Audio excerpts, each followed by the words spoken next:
যারা রাতের রানী বলি আমরা, বা তুমি উইদাউট মানি ছাড়া তার কাছে বেড়ে গেছো, 2-3টা ফটোশ্যুট করলেই মডেল অভিনেত্রী হওয়া যায়, 2-3টা পোস্ট করে আর মডেল। টাকার বিনিময়ে ড্রিঙ্কস করে, টাকার বিনিময়ে তারা ভাড়া কাটতে যায়। তো এখন প্রেগনেন্ট হয়ে আসছে, এখন আমরা কি করতে পারি? যেমন বসুন্ধরা গ্রুপের মালিকের যে ছেলের যে ম্যাটারটা আপনাদের চোখের সামনে এসেছে, সে প্রেগনেন্ট, সেও অভিনেত্রী, বাট আমি তো তার কখনো কোনো দিন কোনো নাটক দেখিনি। 2-3টা ফটোশ্যুট করলেই মডেল অভিনেত্রী হওয়া যায়। আবার নূপুর নামে যে মেয়েটা, সে নায়িকার কয়টা সিনেমা রিলিজ হয়েছে তার? আপনারা সাংবাদিক, আপনারা জার্নালিস্ট, আপনাদের কাছেই আমার কোশ্চেন, মানে সে কোন সিনেমার নায়িকা? তাহলে উপবিশ্বাসকে, পরিমণিকে, শাবনূরকে আপনারা ভুলে যাচ্ছেন। এইগুলো স্টপ করেন প্লিজ, এগুলো স্টপ করেন। আমাদের পেশাটাকে মানে এত নিম্ন শ্রেণীর দিকে নিয়ে এসেছে সবাই। Please I request to every one, stop it. যারা রাতের রানী বলি আমরা, সো তারাও একটু মেকআপ চেকআপ করে ক্যামেরার সামনে এসে 2-3টা পোস্ট করে আর মডেল। সো পার্টি গার্লরা পার্টিতে যে টাকার বিনিময়ে ড্রিঙ্কস করে, টাকার বিনিময়ে তারা ভাড়া কাটতে যায়, ভাড়া কাটতে যেয়ে সে প্রেগনেন্ট হয়ে আসে। যখন ভাড়া কাটতে যায় তখন তো আমাকে আপনাকে অনুমতি নিয়ে যায় না, রাইট? নিয়ে যায়। তো এখন প্রেগনেন্ট হয়ে আসছে, এখন আমরা কি করতে পারি? সো আমি চাই এটা তার পার্সোনাল ম্যাটার, সে কীভাবে হ্যান্ডেলিং করবে এটা তার বিষয়। বাট আমাদের মিডিয়া আমাদের সবার কাছে এসে যে বিচার চাচ্ছে, এটা নিতান্ত হাস্যজনক বিষয়। সে অবশ্যই টাকার জন্য গেছে, না তুমি সুগার ড্যাডির কাছে কেন যাবা? বা তুমি উইদাউট মানি ছাড়া তার কাছে বেডে গেছো, বেড শেয়ার করছো, আবার প্রেগনেন্ট হয়ে এসে এখন গণমাধ্যমে চাচ্ছ যে বিয়ের স্বীকৃতি। এটা আপনিও জানেন, আমিও জানি সে কিসের জন্য মানে স্বীকৃতিটা চাচ্ছে। আমাদের উপর এফেক্ট পড়ে, অনেক বড় ধরনের পড়ে। দেখেন ভাই, আমাদের এই মিডিয়াতে 2 ধরনের মেয়ে কাজ করে।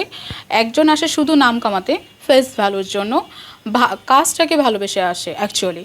আর সেকেন্ড অপশন যারা যে মেয়েগুলো আসে, তারা অনলি টাকা কামাতে আসে। কারণ তারা যদি উইথাউট মিডিয়ার নাম ব্যবহার করে, তারা 5,000-10,000 টাকার মেয়ে, 2,000 টাকার মেয়ে। তারা যদি মিডিয়ার নাম ব্যবহার করে, আমি I M A model, I M A actress, তার রেট বেড়ে যাবে 30,000 টাকা। সো এই মেয়েগুলো জাস্ট এই কারণেই মডেল, অভিনেত্রী, নায়িকা নাম ইউজ করতেছে। তো সেক্ষেত্রে আমরা যারা প্রপারভাবে কাজ করছি, আমরা যারা নাটকে বলেন, সিনেমাতে কাজ করছি, তো আমাদের নর্মাল যে পাবলিকগুলো, তারা আমাদেরকে ভালোভাবে নিচ্ছে না। আমরা রাস্তা দিয়ে বের হয়ে যখন বের হই, বাসা থেকে বের হই, বা আদার যে আমার ফ্যামিলি মেম্বারগুলো, তারা ভিতরে ভিতরে আমার সম্পর্কে অবশ্যই নেগেটিভ সমালোচনা করছে। ও তো নায়িকা, ও তো গিভেন থেকে কাজ করে, আরও ও তো শরীর বিক্রি করে কাজ করে, আরও ও তো প্রডিউসার সাথে শুয়ে কাজ করে। তো এটা সাধারণ ম্যাটার। এই মেয়েদের জন্য আমরা যারা নর্মালি ভালোভাবে কাজ করছি, আমরাও সবার চোখে খারাপ হচ্ছি। তো আমি এতটুকু রিকোয়েস্ট, তোমরা পতিতাবৃত্তি করবা, প্রস্টিটিউশন করবা, বাইরে যেয়ে করো প্লিজ। নায়িকা, মডেল এই নামটা ইউজ করো বন্ধ করো। অনেক বেশি প্রভাব পড়ে। যেমন আমি একটা মেয়ের নামই বলি, নূপুর নাম। আমি আজ পর্যন্ত তার কোনো কাজই দেখিনি, বিশ্বাস করেন, ট্রাস্ট মি। না একটা মিউজিক ভিডিও, না কোনো নাটকের ক্যারেক্টার আর্টিস্ট, 1 সিন 2 সিনের। বাট সবাই তার নিউজের শিরোনামে লাগাচ্ছে নায়িকা। Who is she? নায়িকা, সে নায়িকার কী করেছে? সে নায়িকা, নায়িকা কাকে বলে, নায়িকার কি মিনিং তারা জানে?